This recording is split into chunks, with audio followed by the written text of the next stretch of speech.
works in an environment we all use every day of our lives. It's Microsoft 365, and CoreView helps organizations to secure, govern, automate, and optimize complex Microsoft 365 environments beyond the native Microsoft tools. So, John, Jeremy, please continue. The floor is yours. Hello there, everyone. It's great to be with you. My name is John Stevenson. I'm from CoreView. I'm delighted to be here today. And we're going to talk about what happens when you look behind the curtain of Microsoft cybersecurity, and specifically at something called tenant resilience. What it is, why it matters, and how you can go about building it. Now, first of all, a quick word of introduction to just develop the scope of this conversation. So, as you'll know, no doubt, security has really morphed into resilience as a subject, and resilience is all about building the capability to detect, to prevent, to respond, to recover, and to learn from cyber incidents. It's incredibly important, but never more so than an environment as powerful and as vital to the business as Microsoft 365. So today, what we wanted to do was to look at three absolutely crucial areas of tenant resilience that need to be addressed, need to be improved, need to be worked on, and to look at how CoreView approaches those three areas and those three challenges. Best of all, though, you don't just have to listen to me. I'm delighted to say we've been joined today by Jeremy Marsalik, Senior Sales Engineer from CoreView, and he's here today so that you can see for yourself CoreView in action and how it goes about addressing these particular challenges. Okay, well, first of all, I'm going to start with an assertion for you. And my assertion is perhaps not surprising. It's that there's never been a security challenge quite like Microsoft 365. And to illustrate that, I'm going to take you back in time, back to about 2010. Back then, I was working on military and government networks, so classified or segregated networks. They had to interoperate with other networks, and crucial to that was how safely that could be done across Microsoft, which was on-premise then. So the Active Directory back then would be in a secured environment with specially cleared staff, possibly even down many metal steps in a bunker somewhere, and it was very highly protected. So I want you to imagine this time, and just imagine going into that environment saying, I've got a great idea, guys. Let's take Active Directory and put it in the cloud. Well, you'd think that was pretty odd, wouldn't you? Let's be honest, yeah? But then I was going to say, I've got an even better idea. Yeah, not just put it in the cloud, but let's connect it to a host of applications that you don't even know about, you've never even heard of, that I'm telling you about for the first time. Well, that sounds pretty crazy too, doesn't it? Yeah? What on earth is this man talking about? There's no way you do that with Active Directory, but wait a moment, I'm not finished, you see, because what we want to do then is build an entire digital ecosystem. In fact, build your digital workplace on top of that, yeah? Where all the workers can collaborate, share information, and there are more tools than you can possibly even name or know. And we'll have email coming in and out, of course, and we'll also have people coming in and out. Some of them will be from your organization, but others, you won't know who they are. External guests accessing this digital ecosystem, this digital workplace in the cloud. Okay? And then we'll have files that are being shared, and even applications with highly elevated privileges that are able to go in and take access of this environment and the infrastructure underneath it, the directory underneath it. Now, 10 or 15 years ago, I said that I would probably be told to go and have a quiet lie down in a darkened room. It would be crazy. It would be something that would never happen. But this is Microsoft 365 today. And this change has happened subtly over time, And what it's done is created some major challenges. Now, first of the three challenges I want to talk to you about is the fact that with Microsoft 365, there is the issue of configuration drift or tampering. And in particular, with regard to tampering, threat actors know that it is easy to tamper with the Microsoft 365 configuration, because they also know that you and I and everybody else will probably have no way of knowing that it is happening. Think about it for a moment. You've got 365's Entra, Intune, Defender, Purview, Teams, SharePoint, Exchange, all of these key applications with configurations that if you change them, if you tamper with them, well, it dramatically affects your security posture. And more accurately, it gives the threat actor a chance to establish persistence inside your tenant. So in the event that you think you've dealt with whatever incident there was to deal with, they have a way back in. Now, the data shows this is happening. Interestingly, you can see some of the data on the screen at the moment. More interestingly, you can see that Microsoft themselves highlight this issue. They highlight the issue of how critical configurations are and how important it is to know if they're being tampered with, but they don't provide any simple central way for you to see if they've been tampered with. So it's a big gap, a big issue. Yeah. And if we're going to build a resilient tenant, we have to address that issue. So that's our first challenge, configuration tampering. Okay. Now, our second major challenge is all about what happens if you lose control of your Microsoft tenant. And you can see some examples here on the screen that illustrate what happens. So a large organization, they've had a security incident, they know someone has been into the tenant, possibly they've tampered with the configurations. How would they know? You may or may not be aware, but there are 225 types of configuration in a Microsoft 365 tenant and over 10,000 configuration details potentially across that tenant. So how would you know? How could you tell if something had been changed or exactly what things have been changed and how you could go about remediating the situation? Here's another more acute example, of course, which is the ransomed tenant, where the organization loses control of their tenant entirely and effectively has to effect a rebuild. And of course, one of the things they have to do is not just restore the data, but also restore their configuration as well. And there's a further one here you can see on the screen. It's all to do really with what happens when people accidentally do something dumb. Okay, so perhaps if I can just put that in context for a moment for you. Here's an analogy.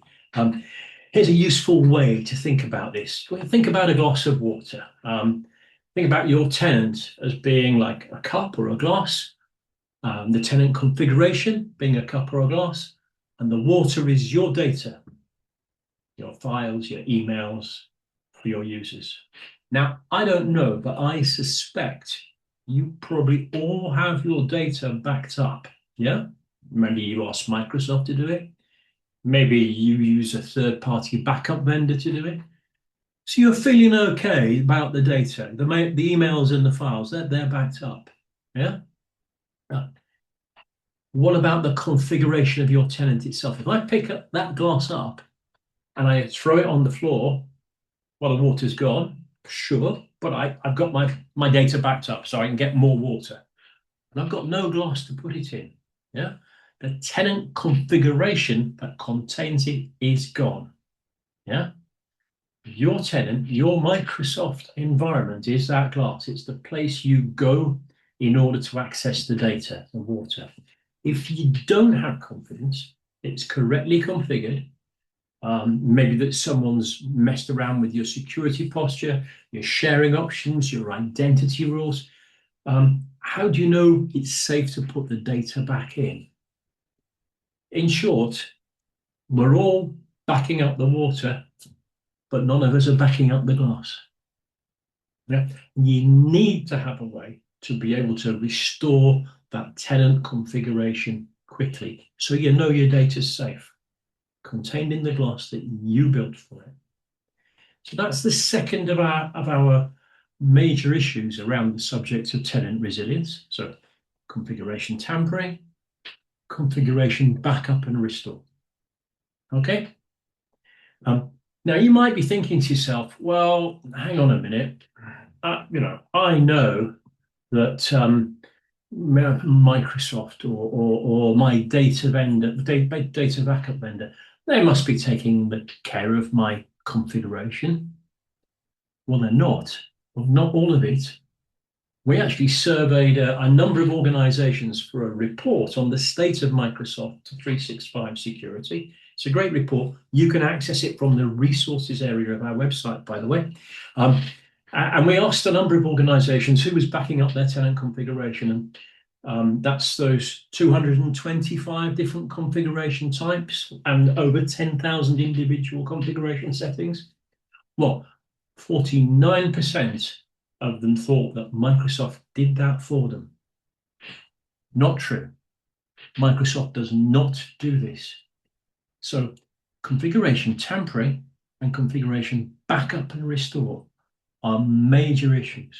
If you operate in an environment where you have to meet compliance requirements, for example, and backup is one of them, when you get back to your regular business day, just ask around and ask, how do we back up our Microsoft 365 tenant configuration? You should be asking that question. Okay, now all of this is connected to a big problem, and it's the third of the three issues or challenges I said you should be considering when you're trying to address tenant resilience. Yeah, and it's the issue of the fact that people accidentally do things that aren't very good, really. Sometimes you could say almost aren't very clever. And there's just three examples on the screen here. You go onto Google, you can find them quite easily. They're almost funny, really. You know, I accidentally deleted the main tenant account. Yeah, global admin not found. And you think these are ridiculous things. They shouldn't be happening. But often people lose access to core parts of their Microsoft 365 infrastructure. It does happen, yeah. And often the reason is a privilege problem. It's not necessarily just threat actors going in, but it can be people who basically have far more admin privilege than they should have, and far more admin privilege than they actually need to do their jobs. So it's a big privilege problem. And again, Microsoft themselves have commented upon this in one of their recent defense reports. They commented 63% of the tenants that they investigated were failing on the whole question of privilege and on minimizing or removing unnecessary privilege. And I guess the question we have to ask ourselves is why? Yeah, why is that happening? And here again, here's a good analogy I think you can use. I think the best way to think about it is an apartment block. I don't know how many of you live in apartments, but if you're in an apartment, you share a building with other people. Okay, you share the building, and that's great. But you have your own space. You have your own door with your own lock on it. Yeah. You wouldn't want anyone to be able to come into your apartment, make a cup of coffee in your kitchen, have a little sleep in your bed. You would want to be able to segment that building so that you had control of your area, but that other people couldn't access it. Otherwise, you wouldn't want to live in that house. You'd say, it's crazy living in that house. Why would I? Yeah. I need my own unique segmented flat and no one else can get in. Well, Microsoft doesn't really work that way. Let's use an example. For example, if we use my privileged SharePoint admin account, for example, yeah, Well, Microsoft provides very broad-based roles that go across the applications and services in Microsoft 365. So if I, John, for example, have SharePoint admin capabilities across the SharePoint files, folders, sites in our industrial manufacturing area in Rio de Janeiro, then as SharePoint administrator, I could well also have SharePoint admin access to the corporate finance SharePoint of the headquarters in Zurich. And that's obviously an issue. Yeah, it's obviously an issue for two reasons. One, I have more privilege than I need. And two, if my account is compromised, we have just handed the threat actor total control across the width or the breadth of that tenant. So when we ask ourselves, what can we do to limit this? Well, there are some options. It's not easy to segment access at an admin level inside the Microsoft tenant. So some organizations decide to have multiple tenants, okay? Well, that's fine, but then they've got multiple administrative challenges. Other organizations decide to try and consolidate into a single tenant. Well, that's fine, but then we have the situation you can see on the screen right now, which is people with way too much admin privilege being allowed the freedom of the tenant, shall we say. Okay, so why do these gaps exist? Well, part of the problem, of course, is we still think of Microsoft 365 like we used to, like it was Office, but in the cloud. And of course, it's not. It's everything you can imagine. It's personal productivity tools. It's identity as a service. It's an email backbone, platform as a service, a suite of security tools. In fact, it's 55 interconnected applications and services designed for collaboration first and foremost, but not architected from the ground up for security. And here at CoreView, we believe this means you have to take a very specific attitude to making this tenant resilient. Okay, so what do we do to try and address that? Well, CoreView is focused on helping organizations build Microsoft 365 tenant resilience. So what do? Well, we back up your tenant configuration, the configuration you will need to restore in the event of a cyber incident so you can put your data back into it. So we give you the capability to back up and restore. For example, if Jeremy accidentally deletes all your distribution groups, you can just bring them straight back again.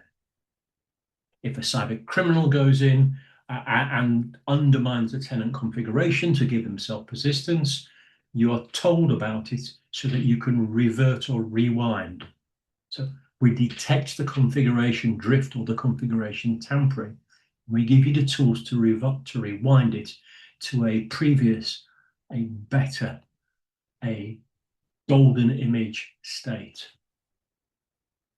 Okay, we enable you to manage multiple tenants from the same configuration baseline. So, for example, you may want to ensure that all your tenants conform with security benchmarks and best practices. There's a well-known CIS one, for example.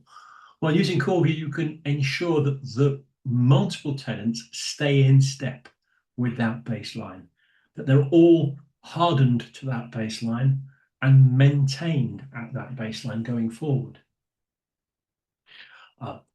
If you decide you want to consolidate, then we provide the ability to bring multiple tenants into one and segment that single tenant so that the admins in it have true least privilege, using something called virtual tenants to segment up the single tenant into separate administrative segments. And we also provide the ability to see high-risk users at any given time across the tenant. High risk not only in terms of the way the tenant is configured, but also in terms of the elevated risk they might have because of the job they perform. So, perhaps they're in finance or or in HR. So we provide a way for you to kind of manage and monitor that tenant landscape to see where you should put your resources to address the exposures that you might otherwise face. Okay, so I think now you probably need to stop hearing me speak and listen to somebody who can show you CoreView in action and show you how we deal with these issues. So I'm going to just ask Jeremy now, please, to step forward and to take us through CoreView in action and show us some of these use cases. All right, and you should be able to see my screen. Is that correct? Yes, all right. Hi, everyone. Jeremy Marsalik here, pre-sales engineer at CoreView. So I'm going to start with CoreView Configuration Manager. And that's really the part where we are going to focus on the tenant configuration, as mentioned by John. So what we do is basically we back up your tenant configuration by default every 24 hours in order to monitor them and decide what to do with it. And the first thing a lot of our customers love to do is at least know where they stand in terms of compliance. So I'm going to take one of my tenants here, and I want to compare it to an industry baseline, the CIS benchmark. We offer a variety of benchmarks out of the box, but here I'm going to take the latest one, the 6.0. So what I'm doing here is I'm comparing the latest backup from my tenant from this morning, I think it was 3 a.m., to the latest version of the CIS, because I want to know where I stand in comparison to that platform. And I've got 4 tabs that are going to explain to me what's really happening in my environment. Here is listed all the items, objects, configuration, settings that are specific to my tenant. It's unrelated to the CIS. It's what I have in addition. Fine. Here, although, is what I'm missing from the CIS.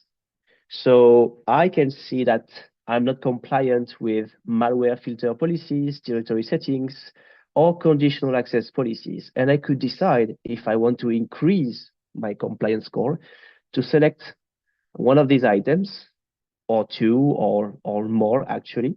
And I could push these configurations, here these conditional access policies, from my benchmark to my tenant, increasing my compliance with the CIS and preventing any kind of backdoor that this framework is meant to prevent. So that's one of the key features.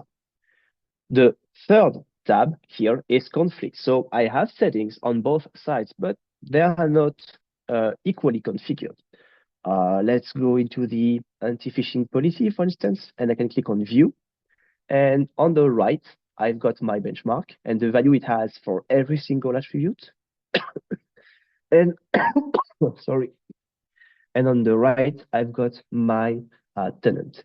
And I can scroll and see where the differences are and where are the equal parameters. And I can decide to merge everything, or I can decide to leave it as it is, or merge them one by one. It's really up to me. And of course, I can accept deviations, meaning that I accept that I'm different from my benchmark. I can hide the parameters because there's no real need for me to compare, or I can add some notes. And of course, the fourth tab is matching items. So what I have properly configured on both sides. So here you can see this as a comparison between your tenant and your framework. As I mentioned, we have several benchmarks available, but you can even compare your tenant to another tenant or even to itself to follow the evolution of the settings. To prevent configuration tampering, though, there is an interesting feature here called sync history. So I'm going to pick the last 30 days for my tenant and click here on sync history. I'm going to select all. So I'm loading the last 30 days of backups I've done. All right. And if I go here on this backup, I can see that 3 items were removed and 3 were changed on the 20th of January at 4 p.m. All right, I want to know more. Someone has modified my configuration. That's not supposed to happen. I can go and click on see details, and I can see here that, well, that's actually Sean, one of my colleagues in the US, that has made a push, a change of configuration from configuration manager. So he has removed some policies and added some, well, actually modified some features. So I can see what I had before it's the modification and what I have after. So that ability to just drill down into every single setting that is modified by you, by your admins, or by Microsoft, or by anyone else allows you to prevent any configuration tampering, because you can, of course, execute reverts or rollbacks. And here I can see that at 6:51 p.m. on the same day, someone has made a revert, and that's, well, Siam, who has made a rollback of the configuration and has added back 4 resources, removed 4 others, and changed 1. And once again, you can track who has changed what and when. So that's really a key element here, that ability to back up your configuration, see what's changed, and decide what to do with that information. So really at the configuration level with Configuration Manager, you are safe and sound in terms of I'm able to know at any given point in time what's happening to my tenant configuration. So that's the first element. The second element is the other side of the coin with CoreView. It's the ability not to manage tenant configuration, but tenants objects, such as users, groups, Teams groups, and so on and so on. And in that platform, for instance, you have a graphical approach, once again, to the comparison by default with the CIS. So you can see the compliance score, the tenant alignment, the resource compliance. So it's more of a visual approach, but you have other settings and parameters that are quite interesting. Let me just switch tenant, for instance, here to show you something a bit more relevant. And I'm going to go here in what we call the governance center. So same thing as Configuration Manager, we show you what's in your environment and what you need to take care of. So the moment you onboard a tenant into CoreView, it's going to position some KPIs and show you where you stand in terms of security and identity, Teams, device management, SharePoint and OneDrive, and so on, and define an overall score. Of course, for those of you that love the Microsoft Secure Score, it's retrieved too, but you have a list of, most importantly, 85 plus KPIs that are going to show you what you need to take care of to make your tenant more secure. Speaking of which, let's go into security and identity. For each and every one of these KPIs, and for instance, I want to take care of inactive guests, I can review the list of these inactive guests in the last 180 days. So I'm supposed to have 69 of them if I'm correct. So I could just review them, right? But it's tedious because that's something you have to do almost every day. CoreView allows you to automate the remediation. So we have built a workflow here with one action that will remove the guest user. And all I need to do now is say, all right, CoreView, I want you to run this scenario every month, the 5th of each month until the end of time. And what CoreView will do on the 5th of February is just review the list of violations and trigger the remediation that will remove these guest accounts. So you have a KPI, a scenario, and the remediation associated with it. Or in some case, you might consider access review, and CoreView allows you to do this with other KPIs, for instance, Entra apps. If I speak of enterprise application with directory read all, so permissions that are high or even higher, directory read write all permissions, which are the highest level of permissions an application can have, I can do the same thing. I can trigger a remediation, but here the remediation will be sending the report to someone for a review every week, every Monday, to make sure that the list of applications that is detected by CoreView with these permissions is the right one, and that they require these permissions. In the contrary, they will need to be removed. Excuse me, So Jeremy. Excuse me, Yes. Jeremy. I think we have to wrap up because in a few seconds the new vendor should start. Yes. So I'm done for this brief overview of what CoreView can do. Thank you. Okay, I just want to say very quickly, thank you very much. We enjoyed talking with you. Organizations worldwide are looking to make 365 more resilient, and to do so they need to address the issues we've just discussed here: tampering, backup and restore, excessive privilege, in order to make their tenant more secure. So if anything we've spoken about today resonates with you, then please do reach out, and we'd be absolutely delighted to talk with you. Thank you, John. It was very interesting and lively presentation, very easy to understand. We have a couple of questions from our listener Guntis.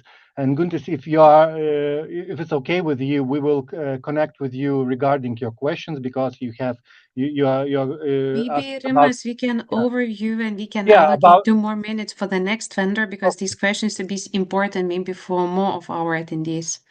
Yes, So- of course. Thank you, Julia. So first of all, about licensing, it is quite a it is a question which we maybe discuss it separately. But the interesting question is, John and Jeremy, can this tool work with read-only rights in M365 for control, not for uploading? So the whole point of CoreView is, of course, to read data and help you correct any kind of situation. But to correct any kind of situation, you would need write permissions. So you can have read access if you want, but the amount of work it will require to correct the problems once you have the data, it will be work in addition. So it would be better to have read and write permissions. Thank you. About the on-prem, it's quite a clear answer. It's strictly SaaS platform. And about licensing, and maybe you have a specific use case, Guntis, we will reach out to you separately. So thank you, Jeremy and John. Thank